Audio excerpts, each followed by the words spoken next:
اور جب موسیٰ نے اپنے شاگرد سے کہا کہ جب تک میں دو دریاؤں کے ملنے کی جگہ نہ پہنچ جاؤں ٹلنے کا نہیں، خاص صدیوں چلتا رہوں۔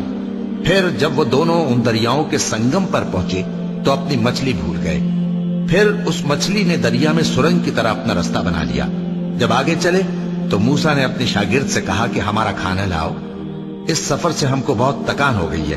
اس نے کہا کہ بھلا آپ نے دیکھا کہ جب ہم نے اس چٹان کے پاس آرام کیا تھا تو میں مچھلی وہیں بھول گیا، اور مجھے آپ سے اس کا ذکر کرنا شیطان نے بھلا دیا، اور اس مچھلی نے عجیب طرح سے دریا میں اپنا رستہ بنایا۔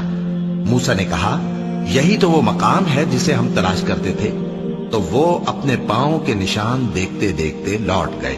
وہاں انہوں نے ہمارے بندوں میں سے ایک بندہ دیکھا جس کو ہم نے اپنے ہاتھ سے رحمت خاص سے نوازا تھا اور اپنے پاس سے ایک خاص علم بخشا تھا۔ موسیٰ نے ان سے جن کا نام خضر تھا کہا کہ جو علم اللہ کی طرف سے آپ کو سکھایا گیا ہے، اگر آپ اس میں سے مجھے کچھ بھلائی کی باتیں سکھائیں تو میں آپ کے ساتھ رہوں۔ خضر نے کہا کہ تم میرے ساتھ رہ کر صبر نہیں کر سکو گے، اور جس بات کی تمہیں خبر ہی نہیں اس پر صبر کر بھی کیسے سکتے ہو؟ موسیٰ نے کہا اللہ نے چاہا تو آپ مجھے صابر پائیے گا، اور میں آپ کے ارشاد کے خلاف نہیں کروں گا۔ خضر نے کہا اگر تم میرے ساتھ رہنا چاہو تو شرط یہ ہے مجھ سے کوئی بات نہ پوچھنا جب تک میں خود اس کا ذکر تم سے نہ کروں۔ تو دونوں چل پڑے، یہاں تک کہ جب کشتی میں سوار ہوئے تو خضر نے کشتی کو پھاڑ ڈالا۔ موسیٰ نے کہا کیا آپ نے اس کو اس لیے پھاڑا ہے کہ سواروں کو غرق کر دی؟ یہ تو آپ نے بڑی عجیب بات کی۔ خضر نے کہا کیا میں نے نہیں کہا تھا کہ تم میرے ساتھ صبر نہ کر سکو گے؟ موسیٰ نے کہا کہ جو بھول مجھ سے ہوئی اس پر مواخذہ نہ کیجیے اور میرے معاملے میں مجھ پر مشکل نہ ڈالیے۔ پھر دونوں چلے، یہاں تک کہ رستے میں ایک لڑکا ملا تو خضر نے اسے مار ڈالا۔ موسیٰ نے کہا کہ آپ نے ایک بے گناہ شخص کو ناحق بغیر قصاص کے مار ڈالا، یہ تو آپ نے بری بات کی۔ خضر نے کہا کیا میں نے نہیں کہا تھا کہ تم سے میرے ساتھ صبر نہیں ہو سکے گا؟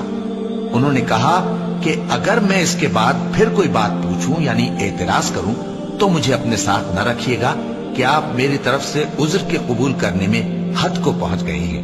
پھر دونوں چلے، یہاں تک کہ گاؤں والوں کے پاس پہنچے اور ان سے کھانا طلب کیا۔ انہوں نے ان کی ضیافت کرنے سے انکار کیا۔ پھر انہوں نے وہاں ایک دیوار دیکھی جو گرا چاہتی تھی تو خضر نے اس کو سیدھا کر دیا۔ موسیٰ نے کہا کہ اگر آپ چاہتے تو ان سے اس کا معاوضہ لے لیتے تاکہ کھانے کا کام چلتا۔ خضر نے کہا کہ اب مجھ میں اور تم میں علیحدگی، مگر جن باتوں پر تم صبر نہ کر سکے میں ان کا تمہیں بھید بتائے دیتا ہوں کہ وہ جو کشتی تھی غریب لوگوں کی تھی جو دریا میں محنت کر کے یعنی کشتیاں چلا کر گزارا کرتے تھے، اور ان کے سامنے کی طرف ایک بادشاہ تھا جو ہر اچھی کشتی کو زبردستی چھین لیتا تھا۔ تو میں نے چاہا کہ اسے عیبدار کر دوں تاکہ وہ اسے غصب نہ کر سکے، اور وہ جو لڑکا تھا اس کے ماں باپ دونوں مومن تھے۔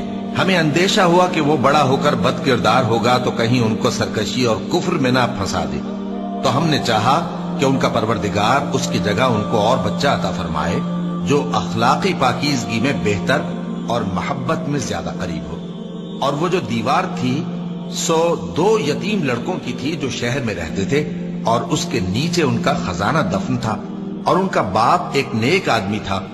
تو تمہارے پروردگار نے چاہا کہ وہ اپنی جوانی کو پہنچ جائیں اور پھر اپنا خزانہ نکالیں۔ یہ تمہارے پروردگار کی مہربانی ہے، اور یہ کام میں نے اپنی طرف